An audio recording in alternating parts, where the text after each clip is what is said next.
All right, well, welcome everybody to Creation Science 102. This is good fishing holes for creation. So we're going to show you a bunch of videos and good websites where you can get equipped to learn, and they're fun, they're informative, and you're going to get very equipped to stand up to evolution. You know, I could come and just give you a talk on dinosaurs or Noah's Ark or whatever, and I go home, but I want to do more than that. I want to...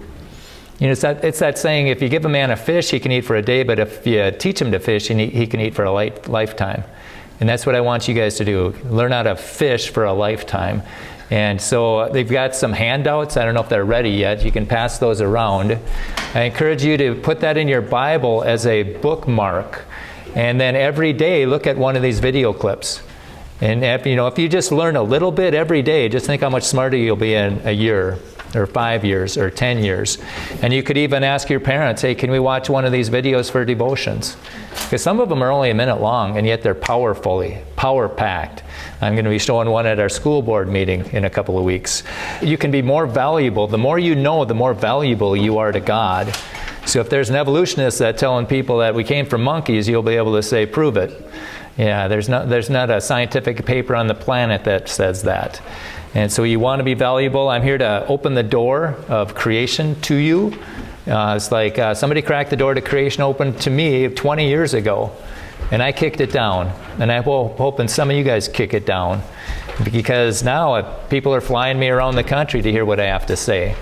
You know, they flew me to Houston twice this summer. And it's so much fun because they gave me a place, they have round trip tickets, they had free lodging, free meals. It was wonderful. They just treated me like a king. And when you're doing God's work, the benefits are great. So I encourage you to learn a little bit every day, and eventually it'll start coming out. And my goal is for nobody in O'Neill to believe in evolution in 10 years. You know, there's no evidence for molecules to man evolution. None at all.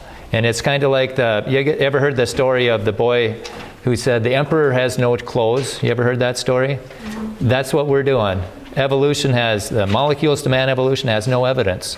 And we're going to show you how to stand up to that. And because there's a battle raging all around you. Anybody know what the battle is? Anybody?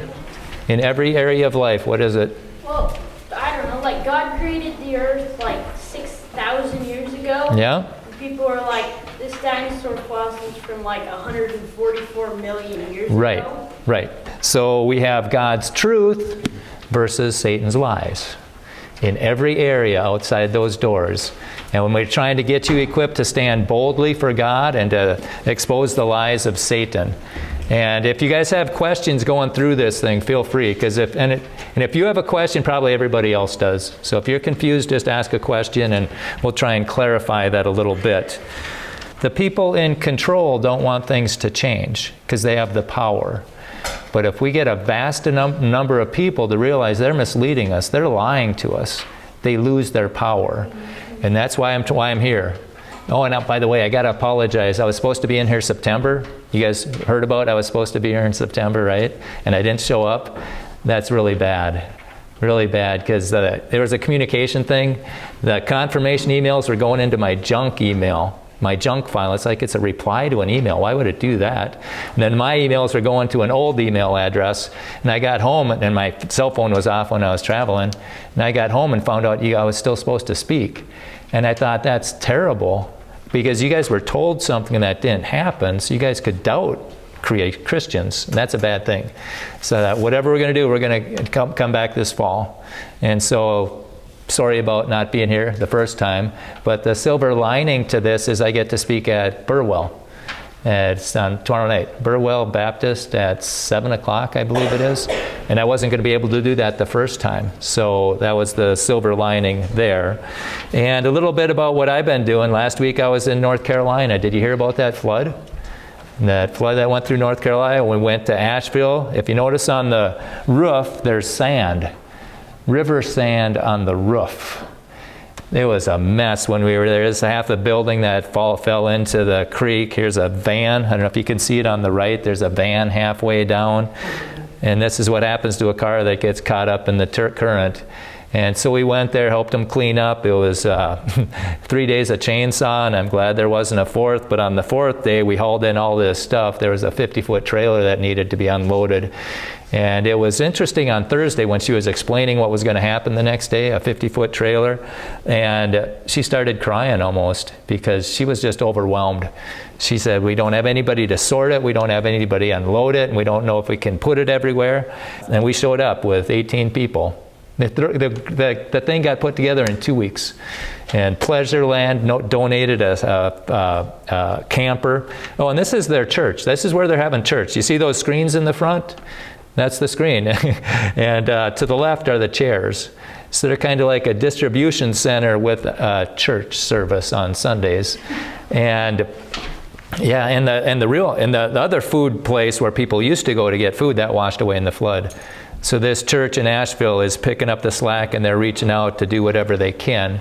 And they had a block party on Saturday, which was a lot of fun, to just let the kids play on bouncy houses, and we brought all them things down there.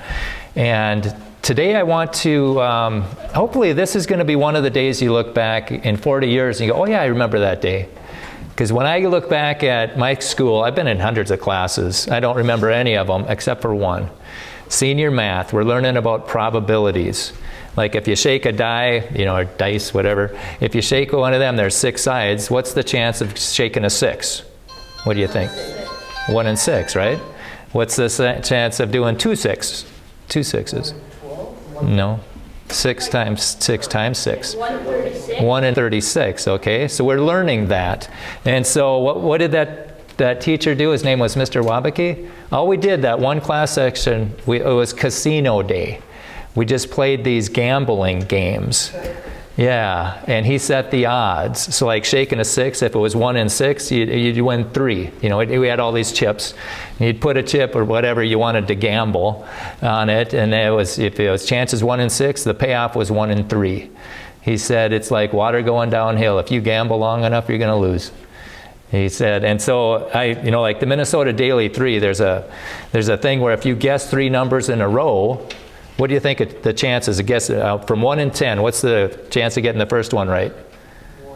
1 in 10. What's the chance of getting 2 of them right? 1 in 100. What's the chance of getting 3 of them right? 1 in 1,000. So, but guess how much you win? Going to the website, it was in there last night, and if you get 3 of them in a row, you win $500. That's it? That's it. So I thought gambling was a tax on people that didn't understand math. Okay? But this is on their website, and I might even be on their tickets too. So now I've come to realize that this is a tax on people that can't read. Okay? It's like you're going to lose, and you go down to the bottom there, like the first digit, if you get the first digit right, you get chances 1 in 10, you get $5. You get the first 2 right, you get chances 1 in 100, you get $50. And so whenever I hear somebody going to the casino, I say, why don't you just give me half your money and we'll call it even. Because, and that's the class that's always stuck with me. Down at the bottom, it's $1 per ticket. So that's how they do it. It used to be the gangsters ran the numbers. Now our government runs the numbers. So, okay, so let's start with the basics again. What came first, the chicken or the egg? Who thinks chicken? Who thinks egg? Chicken. Chicken? Chicken and it laid an egg. There you go. How do you know that? Because it never said he made an egg. It said he made animals. Yeah, that's right. It's in the Bible. God tells us what he made. I didn't know this. You guys are doing a great job, because I didn't know this till I was 32. And I finally heard a guy say, God said he made the birds, not the eggs. So the chicken came first. And then a couple of years ago, I heard that somebody say, well, God made the chicken with the eggs inside. And that's a true statement, too. It just took a while for the eggs to come out. So, okay, you got that one. Okay, what do you ask somebody who doesn't believe in God? There's going to be, at college all the time, I believe in science, not God, not religion. Okay.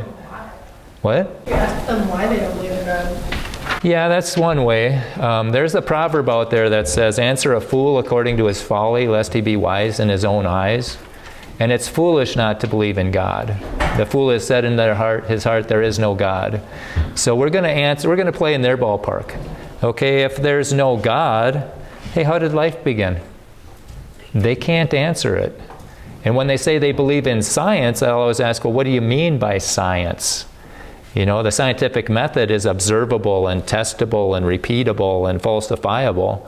And if they go along with that definition, the scientific method definition, then you just say, well, evolution's none of that. Molecules to man evolution.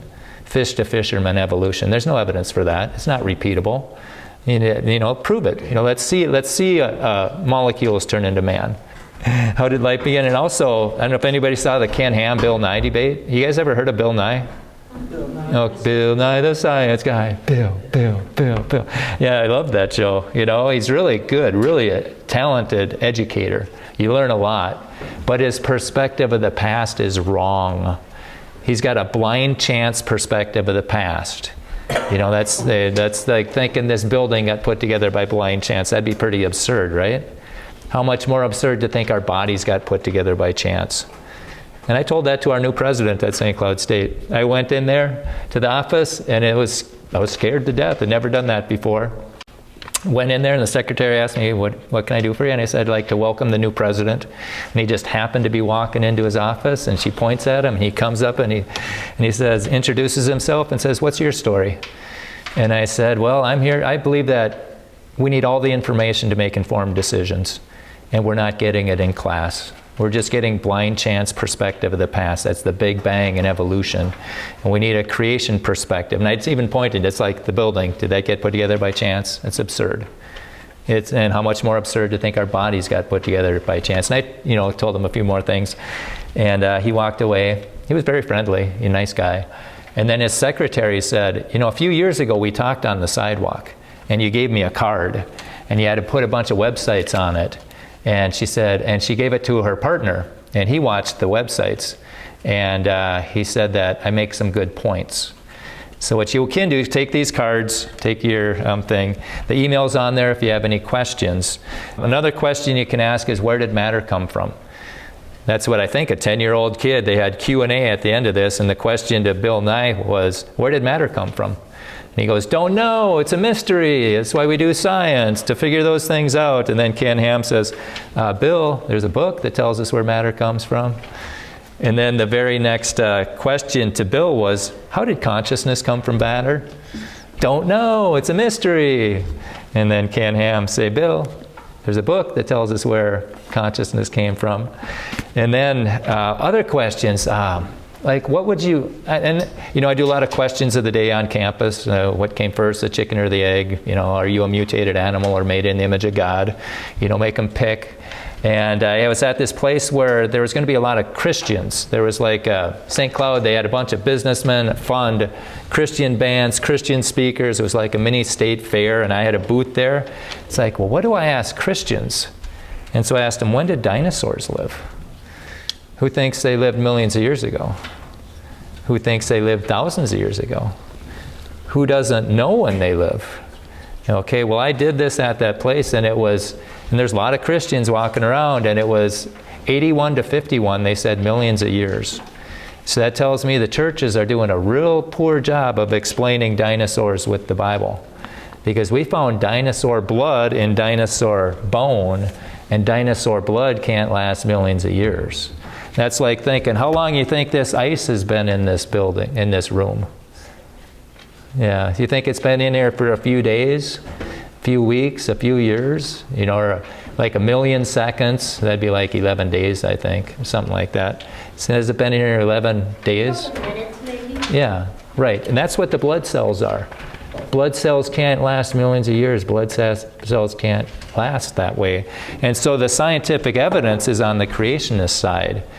And that was 20 years ago. Have you heard that they found dinosaur blood and dinosaur bone?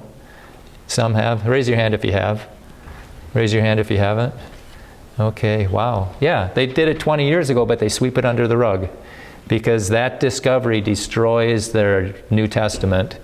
If you reject God, your Old Testament is the Big Bang. And they'll change that like crazy to keep it up there. They'll add dark energy, dark matter, inflation, all that stuff with no evidence for it. And then the geologic column, that's the New Testament for the atheist. And that's the millions of years thing. And the dinosaur blood destroys that geologic column. If they misdated the dinosaurs, they misdated everything. And so the creationists have the high ground. And just think it through. You know, is that dead deer on the side of the road going to turn into a fossil? No, it's going to get scavenged. It's going to get decomposed. The only way it turns into a fossil is if it's buried rapidly. Okay? It's buried rapidly. Therefore, any layer of rock that has fossils in it was laid down rapidly. That's the whole geologic column. That geologic column points to Noah's flood, not millions of years. And so I like to point that out to students, and they do a lot of mental gymnastics. But we got two perspectives of the past. Blind chance and creator, right? And if you get the wrong perspective of the past, you're going to have a wrong perception of the present. You're going to think we're mutated animals instead of made in God's image. And if we're just mutated animals, what's wrong if a lot of you don't survive? You know, that's what it comes down to. And then we'll have the wrong focus on the future. So their perspective of the past, the blind chance perspective of the past, is billions of years ago, nothing exploded and turned into everything. By chance. Okay? No evidence for that. So the astronomy is, you know, over billions of years, and every time they find new discoveries like the James Webb Space Telescope or the Hubble Deep Field Image, when they're looking so far out there they think they're going to see galaxies being formed, they're always wrong. And it's such a laughing stock nowadays that creations are predicting that they're wrong. Like Jason Lyle, he says, I predict that they're wrong, and once they realize they're wrong, I predict that they're going to make they're going to say that galaxies formed much earlier than expected. And he was right both times. So they're wrong on biology. They're wrong on geology. They're saying plate tectonics moved around. And we can go into that. If you have questions, we'll touch back on this. Then biology, they say a single living cell turns into all the plants and animals and people that we've ever seen. The evolution tree of life. We never find that. Dogs produce dogs, cats produce cats, people produce people, and that's what we see in real life, and that's what we see in the fossil record. And then anthropology, this is when they talk about where did man come from. And they say that basically they used to teach that, you know, apes turned into black people who turned into white people. White people had evolved farther. And that's why, you know, racism was just running amok. But you can learn more about that on my YouTube channel. We've got Creation Science 101, that we started last January. And we just go on, and it's a good place. I would suggest start a creation club here in O'Neill. You know, show videos at a church or at a business or at a home or something, but reach out to the community because they're being lied to. You know, we're not mutated animals that came from pond scum, that came from exploding stars, that came from nowhere. That's what the textbooks teach. And I even told that to the school board. I told them, and you can see some of my school board messages on my YouTube channel. This is Science Uprising. You know, where did everything come from? ScienceUprising.com, and I'll play this on my Bluetooth speaker at St. Cloud State. They're walking to class. Modified monkeys? Is that what we are? Is that what we are? Or is it just a mask some scientists want us to wear? The origin of life community has not been honest. Materialists understand that materialism cannot explain the mind. Who am I? Rather than abandoning materialism, they abandon the mind. Our planet has water and carbon, both necessary for life. So the Earth is exceedingly rare. You get many people deceived, thinking that life has been all but made. We come from the way out of space, show you the way out of here. There exists a code so complex and advanced that it defies the probability of chance. When we see information in software and we trace that information back to its source,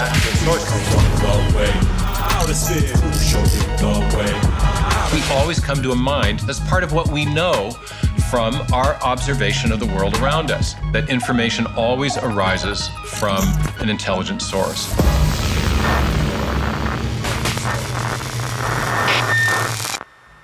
Because all an evolutionist thinks there is matter and energy from the Big Bang. And Jay Seegert, he was having a meal with an atheist one time, and they're discussing things.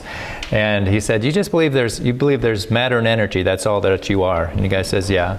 He says, you don't believe you have a soul or a spirit. He says, that's right. Because if he did say it's right, well, where did that come from? So he's just matter and energy.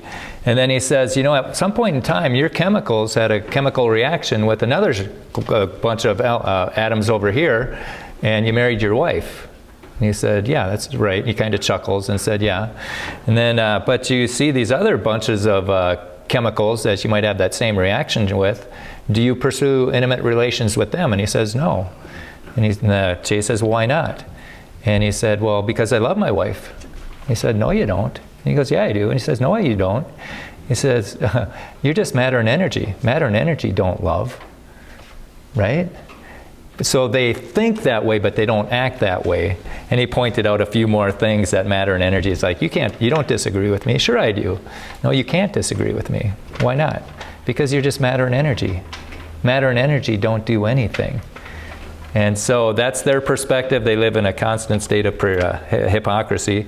This is debunked.org. There's no evidence for God, and I'll play this at St. Cloud State when they're walking by. Lots of people say there's no evidence for God. Well, we're going to knock that one out in 3. I'm just going to have to keep it simple, throw in the old 1-2 combo, get in and out real quick, and let you fine folks chat all about it, okay? Punch 1 I'm going to call the info uppercut. When's the last time you walked into a library and asked, hey, where are all the books that have been written by mindless products of natural laws? The librarian would probably laugh at you and tell you that no such books exist. And they don't exist because they can't exist. Why not? Because first of all, it's just common sense. The words that form the message in books always originate from a person with a brain. Or to say it a bit more scientifically, the message of the book, the purpose, comes to be understood by the orderly placement of the words, design, and information.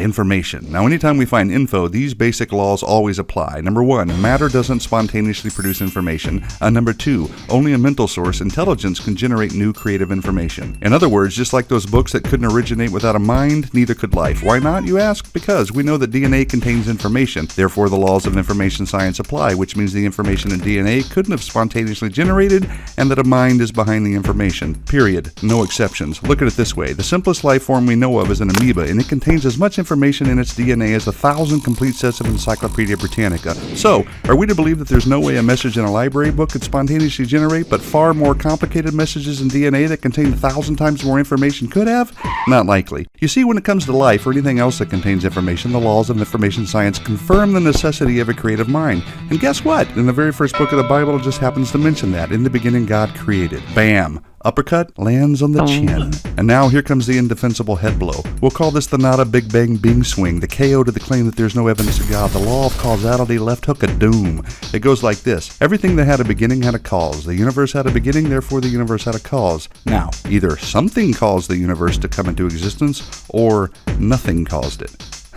I might not be the smartest guy behind the telescope, but honest, practical, everyday thing that's going to lead me to the latter. You have to work pretty hard to conjure up a way that nothing did it. You see, it's pretty improbable, nigh impossible, to account for design, information, and cause if the universe just exploded from nothing. Smack! And while we're on the topic, where did the matter come from that exploded? Are we really to believe that there was nothing and then it exploded, and now the exploded nothing is something, and we just happen to be smart enough to discover and understand the very laws that prove the opposite? And if the general understanding of the law of cause and effect is true, how can matter come from a lesser cause like nothing?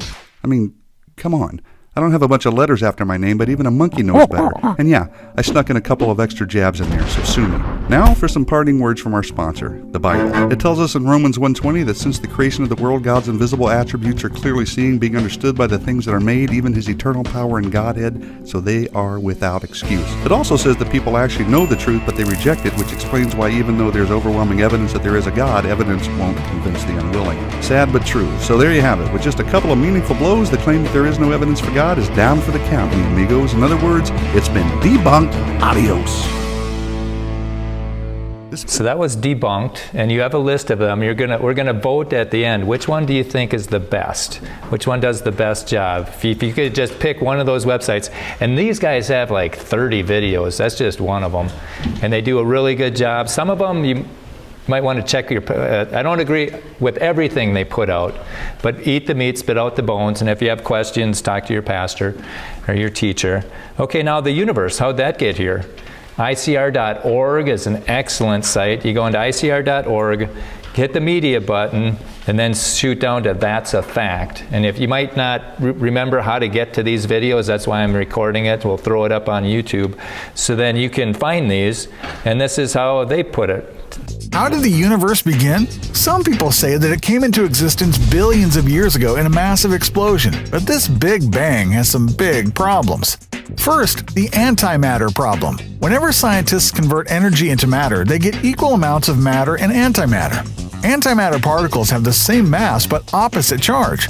Supposedly, the Big Bang converted energy into equal amounts of matter and antimatter, but the universe shows no sign of this expected antimatter. Second is the horizon problem. The Big Bang model says that the universe started out very small and rapidly expanded. This would leave huge hot and cold spots, since even a 13 billion-year-old universe is still too young for temperatures to level out. But the actual universe shows temperatures remarkably the same in all directions, no hot or cold spots. Mature galaxies pose a third problem. Light from the farthest galaxies we see supposedly took billions of years to get to Earth.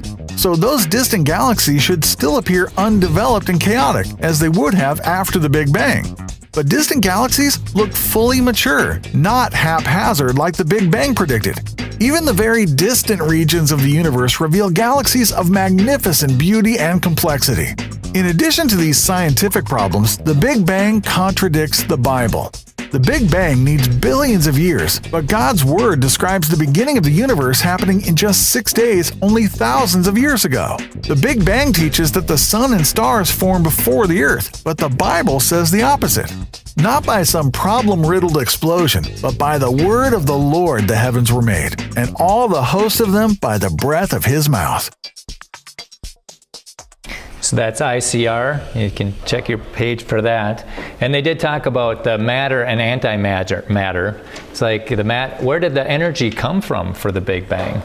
You can't get matter from nothing. So there's big problems with that. And that Science Uprising one, those people believe in an old Earth. They're intelligent designers. They have really good arguments. There's maybe one or two statements I would disagree with, but everything else, we can use their arguments. But they don't point to God of the Bible. They say intelligent design. And that could be the Hindu God, the Buddhist God, Thor or whoever. I think a lot of them are young earthers, but they don't put it out publicly. And then this is Eric Hovind. He's a friend of mine. He's from creationtoday.org. If you wanted to make a universe, he gives you the recipe for it. Welcome to Creation Minute. I'm Eric Hovind. Today, let me give you the evolutionary formula to make a universe. Start with some nothing. Add to that some more nothing. Then let's add some time. Let's add some more time. We've got it. It's a perfectly balanced universe. Look at that. Sun, moon, stars, planets. Everything's orbiting in perfect balance and order. Evolutionists theorize that this formula can enable everything to make itself, even people, with the exception of complicated man-made things like a microscope or a toothpick. But everything else about us in nature is the result of random chance and time. You don't even need raw materials. Those will make themselves. To learn more about creation, visit us at creationminute.com. So that's Creation Minute. He's got about 8 of those, and they're just a minute. You can just watch one of them a day, and you're going to get up to speed a lot, really fast. And then the age of the Earth. How old is the Earth? Welcome to Creation Minute. I'm Eric Hovind. How old is the Earth? Evolutionists claim it's 4.6 billion years old. But what does the evidence say? Let's take a look. There are so many evidences of a young Earth. The Methuselah tree, the Great Barrier Reef, erosion rates. Continents are eroding at a rate that would level them in just 25 million years. We've got comets in our solar system, but they only last 100,000 years. Why do we still have comets? Sahara Desert is growing, oil is still under pressure, Earth's magnetic field is actually getting weaker, putting a maximum age of 25,000 years on it. Earth's rotation is slowing down, the moon is receding, the human population is at 6.5 billion. Trace that backwards, it all started 4,400 years ago, right when the Bible says the flood occurred. Why? Because the Earth is young, not old. To learn more about creation, visit us at creationminute.com. Yeah, there's a lot of evidence for a young Earth. Like the salts in the ocean should be a lot saltier if it was billions of years. And it just goes on and on. Let's see, what do we got? ICR again. This is the age of the Earth. And here we go. Each year, it's fun to celebrate birthdays. And to be certain of our age, we can always check our birth certificate.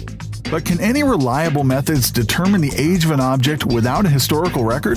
Radiocarbon dating measures the ratio of radioactive carbon-14 to stable carbon-12 in an organic artifact like wood or bone. The method assumes how much carbon-14 was present when the tree or animal died and how fast carbon-14 decays in order to calculate how old something is. Because carbon-14 completely decays in thousands of years, it should only be useful to date objects no more than tens of thousands of years old. However, using this method, scientists determined that samples from U.S. coal beds conventionally dated at 40 to 329 million years had carbon ages of 48,000 to 50,000 years. Diamonds are said to be billions of years old, but they still have carbon-14 in them, and returned ages of about 55,000 carbon years. And supposedly millions of years old dinosaur bones and other fossils show dates in the tens of thousands of carbon years. Radioisotope and radiocarbon ages can clearly contradict one another, so how can we know which method to trust? Measuring isotopes is very accurate, but the assumptions needed to convert those measurements into ages can't be verified. After all, how can anyone today verify how much of each isotope was in a rock or fossil when it formed long ago, or that no isotopes entered or left? Carbon-14 and radioisotope dates rarely match an object's real calendar age. But because the Bible is like a birth certificate for the world, resolving Earth's age is a piece of cake. Piece of cake. And then how do you get 6,000 years? That's CS 103, how old is the Earth? And we did Bible verses up to Nebuchadnezzar, which was 600 BC. And from then you jump to the secular timeline instead of jumping 2,000 years. But that's Creation Science 103. And yeah, there's problems with that dating method. And that's, they don't know the initial condition of the rock, they don't know if the decay rate's been constant, and they don't know if it's been contaminated with water. Water can wash elements in and out. And when they get a rock that they know how old it is, it never matches the test. Who knows when your birthday is? Okay. How do you know that? Is there a scientific test that can prove that? To show how old or when your birthday? There is a scientific test? No? Yes? No. So how do you know? Basically, you determine the age of, if there was an eyewitness account, like your parents, and a birth certificate, a historical document. Well, there is an eyewitness account for the Earth and the universe. And this is a historical document, and it's accurate prophetically. And I really like this one. This is Genesis Apologetics on YouTube. They have this classroom session where they got about 30 situations, examples of students asking questions in class. And it's so important to ask questions in class, because if nobody asks questions, the whole class tends to think, well, this is settled science, and they'll believe it. And if just one person asks a question like, where did life begin? How did matter, where did matter come from? And the teacher can't answer it, and they can't, that helps the whole class realize that it is not settled. I was just saying that it really doesn't matter what you believe from the Bible about the age of the Earth. Yes. Actually, I think it does. See, because it's talking about God's character and about, whether we can even trust the Bible for its word. See, what it says is that God created a perfect world where He told animals and people to only eat plants. And then He told Adam and Eve that if they eat from the forbidden tree, then death would enter the world. They ate, and so death enters the world through pain, bloodshed, suffering, right? So that puts it on us, not on God. But if you add millions of years, well, then that means that God's very good creation was built upon death, pain, and suffering. Ultimately, many Christians believe that Jesus turned water into wine and that He raised Lazarus up from the dead, but they don't believe God's word whenever He says that He created the world how He did. If you ask me, I would say that if you want a strong faith with deep roots, then you should trust God's word from the beginning. That's right. Because the trouble we have is there's a lot of churches and seminaries that teach millions of years, or try and squeeze evolution into that, which is a whole nother talk for another time. But you can see that in Houston, I was able to, somebody lined up a talk I did a chapel for the College of Biblical Studies. And it's like, well, what do I want to tell these future pastors? And it's like, we pounded evolution into the ground. So hopefully that never gets resurrected. And then we also touched on boldness. We need bold pastors. We need people to stand up boldly in this culture that we have. But that's on my YouTube channel. And what's my YouTube channel called? Solidify your faith. Very good. Very good. There's a cheat sheet in front of you. All right. Okay. Answers in Genesis. They've got a few of them. Go into answersingenesis.org and then search "check this out."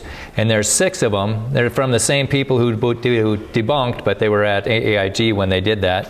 And this is radiometric dating. Nearly every textbook in Science magazine teaches that the Earth is billions of years old, and the primary dating method used for determining this is what is called radioisotope dating, or radiometric dating. Now, this is a reliable method for measuring absolute ages of rocks and the age of the Earth, right? First off, many scientists now regard the age of the Earth to be between 4.55 and 4.6 billion years old. Okay. So if this method is reliable and accurate, why the 50 million year discrepancy? That seems like a lot. But let's get into some details here and see what's going on. Keep in mind that there's all kinds of scientific jargon on this topic, and so we'll just present a very straightforward, simplified version of the process. Radiometric dating is the process of estimating the ages of rocks based on the decay of radioactive elements in them. Basically, there are certain kinds of atoms in nature that are unstable and spontaneously decay into other kinds of atoms. For instance, uranium will radioactively decay through a series of steps until it becomes the stable element called lead. The original element is called the parent element, and the end result is called the daughter element. Radioisotope dating is commonly used to date igneous rocks, rocks which formed when hot molten material cooled and solidified. The dating clock started when the rock cooled. During the molten state, it is assumed that the intense heat forced any gaseous daughter elements to escape. It is assumed that once the rock cooled, no more atoms escaped, and any daughter element now found in the rock is a result of radioactive decay since that rock formed. The decay rate is measured in terms of half-life. That is the length of time it takes half of the remaining atoms of a radioactive parent element to decay. Now, of course, that can be measured in a laboratory, and it is assumed that since we know the decay rate, we can calculate backwards and come up with the age of the rock. But is that all there is to it? Here's where it gets tricky. It's true we can measure a decay rate using observational science, but there's another kind of science that is required to accurately calculate dates for rocks, and that is what we call historical science. Historical science deals with the things in the past, and therefore it cannot be repeated and tested. Dating methods require both types of science, because in order to get accurate rock dates, one would have to accurately know both the decay rate and the initial conditions of the rock sample, right?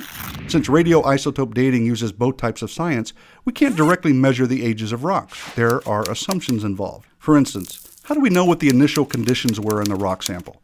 How do we know the amounts of parent or daughter elements now in that sample haven't been altered by other processes in the past? How does someone know the decay rate has remained constant since the rock formed? The answer is they don't. They don't. And that's what they're basing that billions of years on. It's that radiometric dating. That's why I showed you so many of or a few of those. That's what they're basing it on, is the radiometric dating. That's what, the college kids, that's what they'll always say. Except they'll say carbon dating, which shows they don't know how that works. Then here's another one. This is Lucy. This is our supposed ape-like ancestor. When I was in college, the teacher brought up, or the professor brought up Lucy, and I raised my hand and I asked, what difference does it make? We're here, we're now, who cares? And she said, well, it makes a difference to some people. And I'm here to tell you right now that it should make a difference to all people. Because if Lucy is our ape-like ancestor, then the Bible's wrong, right? But Lucy's not, and we'll prove that. How do you go from hundreds of bone fragments to 47 skeleton bones to a missing link that supposedly lived 3 million years ago named Lucy? In school textbooks across the country, Lucy is represented as a clear ape-to-human transition, walking upright, holding babies, and gazing intelligently as she walks. This teaching sows seeds of doubts in the minds of Christian students, leading them to believe that the biblical creation account is based on far-fetched fantasies. But is this really true? Is Lucy really our early human ancestor? Well, let's take a look at the evidence from head to toe. Made of hundreds of bone fragments glued together to make 47 parts, even accidentally including a vertebrae from a different species, do we really know what she was? Her skull, inner ears, locking wrist, curved fingers, and short legs reveal that she was definitely an ape. But that's not what evolutionists want you to think. Shown with human expressions, eye whites, which no apes have, and walking upright, they want you to think she was on her way to becoming human. The truth is, we were created in the image of God, and not in the image of apes, out of the dust of the earth, and given the dominion charge to rule over all of God's creation. That's why we put apes in the zoo, and not the other way around. We sing, worship, have ceremonies, pray, educate ourselves, and do so many other things that reflect the fact that we are spiritual beings, and not animals. See more on this topic and others at debunkevolution.com. Yep, Debunk Evolution. And they also have Genesis Apologetics, or that's the YouTube channel. And I'm just giving you a tip of the iceberg. There is so much there. You could watch one of these a day for years. And so, and this is the classroom session. It's the same people that put it out on the same channel, talking about Lucy. We know our early ancestors, like Lucy, were walking upright because we found her footprints in Tanzania. Wait a minute, weren't those footprints like 1,000 miles away from where Lucy was found? Yeah, give or take. Well, how big were her foot fossils? Well, they didn't actually find Lucy's hands or feet. Well, so how big were the actual Tanzania footprints? About 10 inches long. That's how big my feet are, and I only wear a 9.5. So wait a minute, so they never found her feet, but Lucy, a 3.5 foot tall person, made 10-inch long footprints 1,000 miles away? If you ask me, it sounds like the story that Lucy walked upright is lacking some evidence based on the Tanzania footprints. Yeah, and there's a talk, we can do it later, about the evolution frauds. Carl Werner, he just released 3 books this March and 6 videos documenting, he claims, 150 cases of fraud in human evolution. And they talk about those footprints. They always said, well, there weren't any, it had to be Lucy, who's 1,000 miles away, to make those footprints because there weren't any other human footprints there. And it finds out there's a human skull that they found at Tanzania. So it's a human footprint, not Lucy, that made that. And this is another one from Debunked, and this is number 25. So yeah, they've got a lot of them.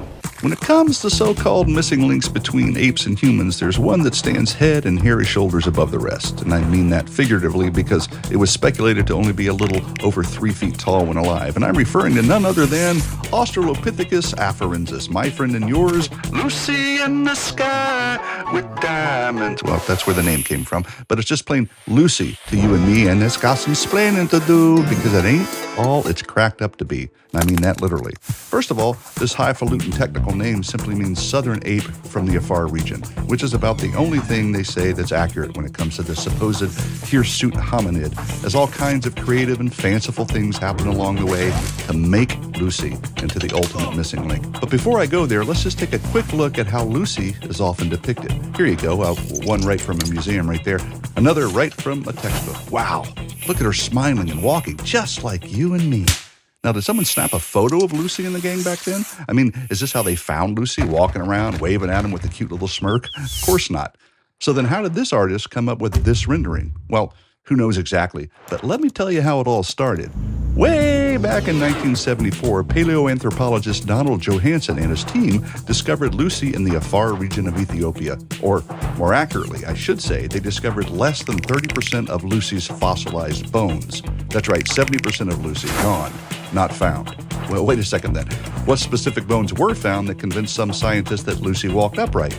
It must be at least the feet and the hips, right? Indeed, my friends, you're so right. You're so smart. So let's take a look at the feet and the hips. Now, the main evidence supporting the belief that this southern ape walked upright is that they found, now get this, human footprints in Tanzania, Africa in 1978. Now, you heard that right. 4 years after, and hundreds of miles away from where Lucy was found, they found human footprints, which of course means they must have been Lucy's. Huh? Not really convincing, especially when you consider the bones of Lucy that they did find did not include foot bones. What? Yeah, no foot bones, as in zero, zilch, nada, none, zippo.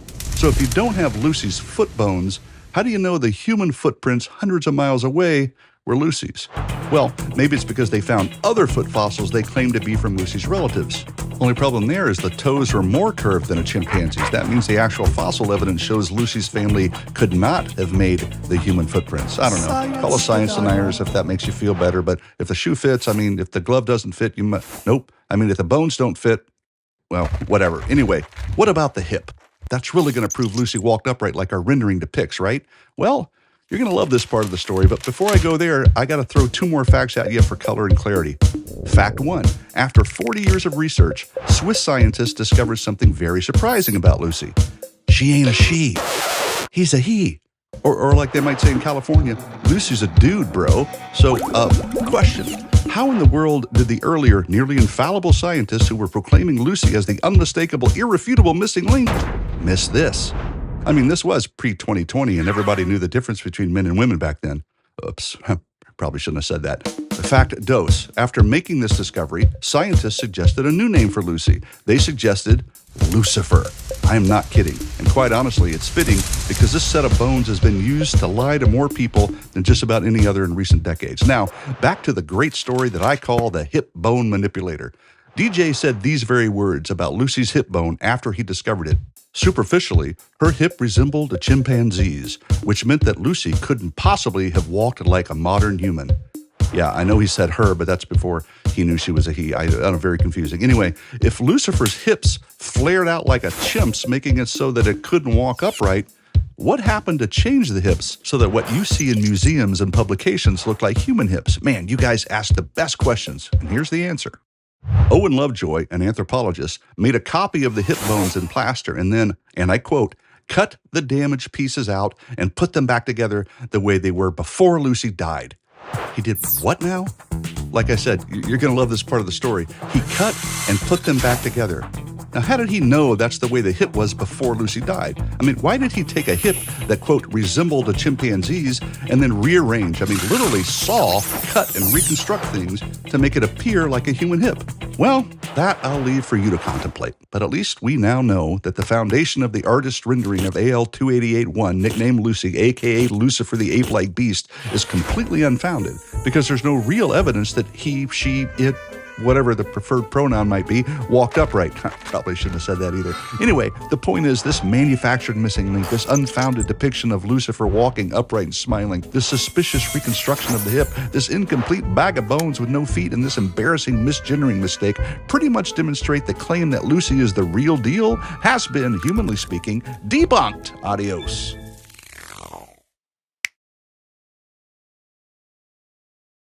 Debunked, yeah. They do a real good job on those debunked.org videos. But I was at the kiosk at St. Cloud State, and the kiosk next to me was the anthropology department.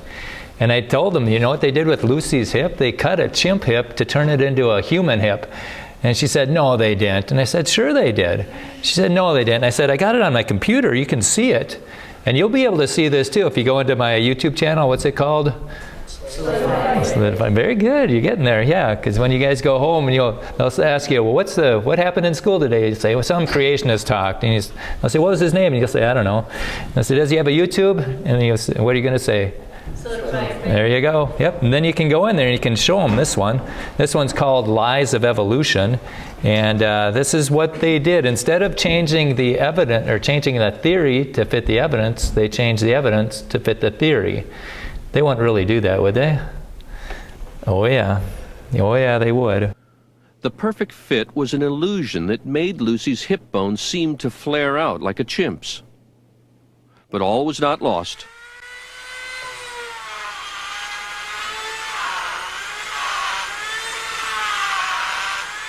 Lovejoy decided he could restore the pelvis to its natural shape.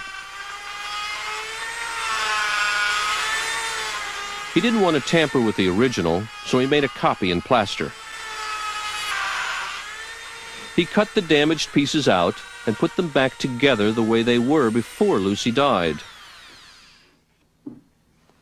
It was a tricky job, but after taking the kink out of the pelvis, it all fit together perfectly, like a three-dimensional jigsaw puzzle.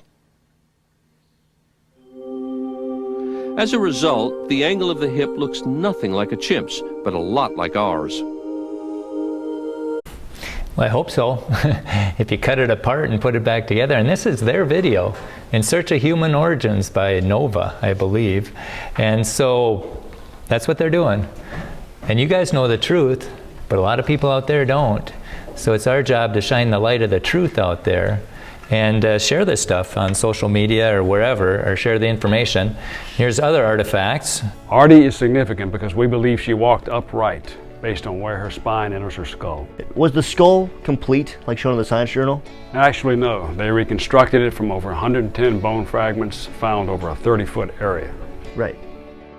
So how did her spine enter her skull from the pieces they found?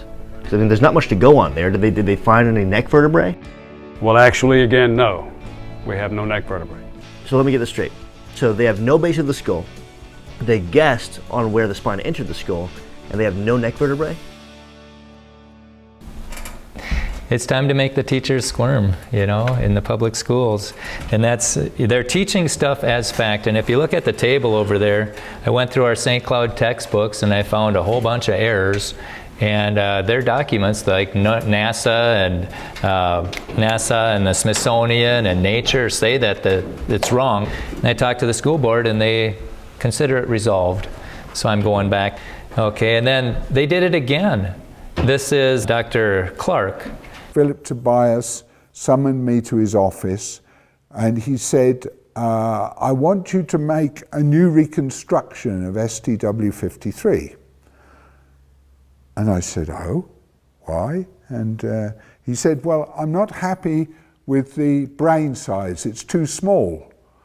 And I said, but that's the way it is, it can't be made any bigger. The anatomy shows that was the size of the brain case. He wanted it to be a Homo habilis. In fact, he kept publishing this as a Homo habilis. He then asked a research fellow that he just appointed there, Darren Kernow, he asked him to make a new reconstruction. And what Kernow did was he separated out this near contact here. He separated it out by 8 millimeters and made this wider. He flexed the parietal occipital contact here. He flexed it upward to make it bigger. He took apart other pieces as well and expanded it, and he moved this frontal bone forward to make it very elongated. It's totally false, because there was no justification for what they did. It was simply Philip Tobias's ambition to make this into a Homo habilis. That's right. So that's what he put together. Let's see, this is how he put it together. Then it didn't make the guy happy because it wasn't an ape man. He said the brain's too small. And that's kind of absurd. It's like you have a bigger brain, that makes you smarter. Does that mean like the big lineman on the football team, he's smarter than the little Chinese girl or the Asian girl, Japanese girl? No, the brain size, it's so superficial how they do these things. But yeah, so they'll adjust the evidence to fit the theory instead of adjust the theory to fit the evidence. And again, there's no evidence for evolution. And they'll hide it from you. This guy spoke at the Twin Cities Creation Science Association. I don't know if this is on your thing or not, but go into YouTube, it's TCCSA, and you can listen to the shorts. This is like a minute long, and it shows his experience at a state park. We've known about a large sauropod dinosaur carved into a rock in a national park in southeastern Utah. I had called the national park and I asked when the best time of day to get a picture of it would be. He suddenly blurted out, all right, the item in question is best filmed at 1:30 in the afternoon at the time of year that you're going to be there. But now I've exceeded my authority. I said, what'd you say? You've exceeded your authority? He says, yeah, that's a level 3 artifact. What's a level 3 artifact? So I asked him that. He goes, okay, level 1 is any object in the national park that you can see and you can ask us questions about. A level 2, we will not tell you that it's here, presumably to protect it. We will not tell you that it's here unless you already know that it's here, and then you can ask questions about it. A level 3 artifact, we have to pretend doesn't exist.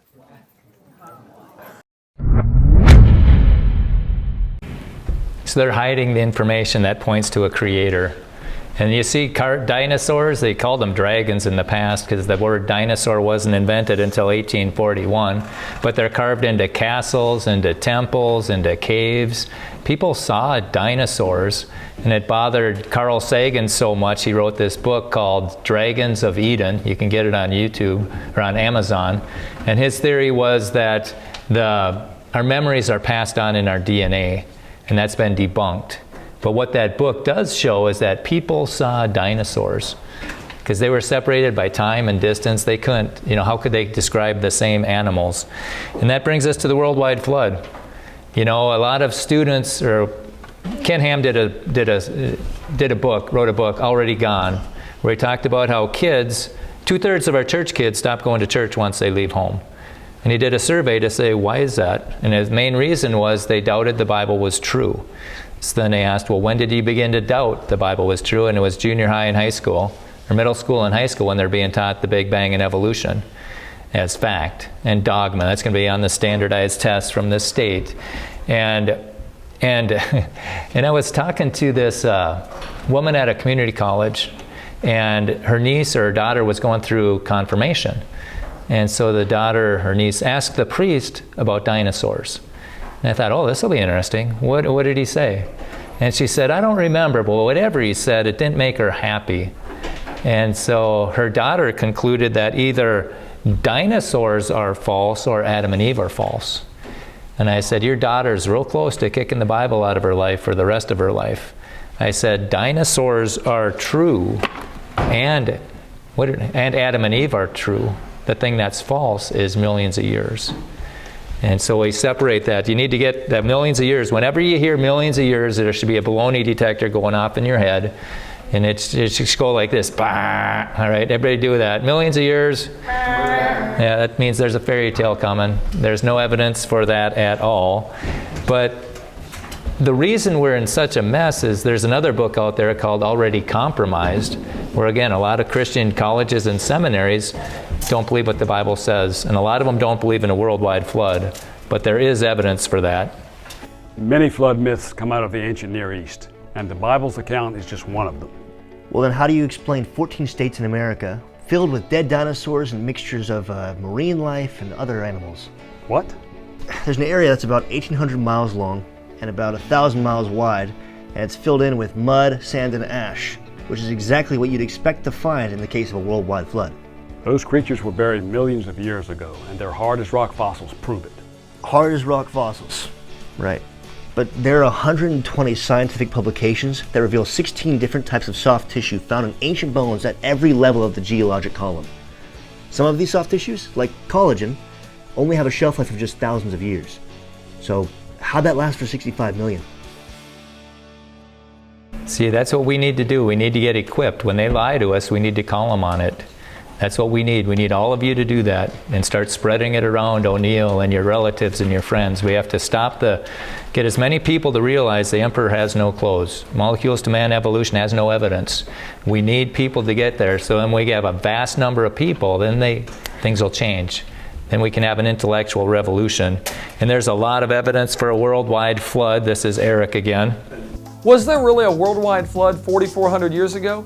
Skeptics claim it's all a myth. However, there's overwhelming evidence that indicates the flood really occurred. More than 270 cultures around our world have a legend of the flood. Geologists find massive erosion features all over the world. Coal seams span the entire globe, some of them hundreds of feet thick. On top of Mount Everest, they even find clams. Now, when a clam dies, it relaxes and opens up. These are found in the closed position, 450 miles from the beach, and 5.5 miles above sea level. So was there really a worldwide flood? The evidence says yes. Why don't you let us know what you think at creationminute.com. Yeah, there was a flood, and they talked about all those dinosaurs. What they find with dinosaurs are clams. You know, Dinosaur National Monument could be called Clam National Monument. How do you get clams with dinosaurs? They find land animals with marine animals. They find a fish giving birth. You know, they find another fish eating something. Ew, dead bodies everywhere. It's a mass graveyard. That's right. We find millions of dinosaur fossils buried in a stretch of land 1,800 miles long by 1,000 miles wide, and includes 14 states and parts of 3 countries. What materials were they buried in? And how deep were they? Sea creatures, freshwater fish, clams, over 400 species of mammals, even 120 species, including modern birds like parrots, owls, penguins, ducks, loons, albatross, cormorants, and sandpipers. Okay, so they were buried under megatons of mud, sand, and ash, alongside sea creatures, mammals, and even birds, which they supposedly evolved into. I mean, Noah's flood is sounding like a lot better of an explanation to me.